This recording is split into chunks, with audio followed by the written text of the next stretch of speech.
નાણામંત્રી નિર્મલાબેન સીતારામને અત્યાર સુધી કેટલી વખત કેન્દ્રીય અંદાજપત્ર રજૂ કર્યા છે?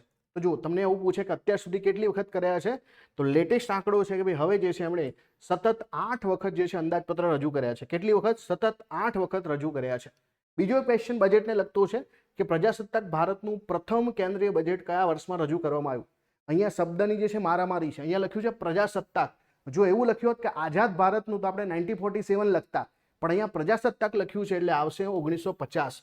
તો બંને તમને બાબતો બતાવી દઉં કે 1950ની અંદર જે છે પ્રજાસત્તાક એટલે રિપબ્લિક ભારત, બંધારણ લાગુ થયા પછીનું ભારત, તો ત્યારનું જે છે બજેટ કોણે રજૂ કર્યું હતું?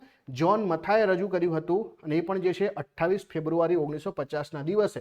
જ્યારે તમને પૂછે કે આઝાદ ભારતમાં એટલે 1947માં 26 નવેમ્બર 1947માં પહેલું બજેટ રજૂ કરનાર હતા આર.કે. શનમુખમ શેટ્ટી.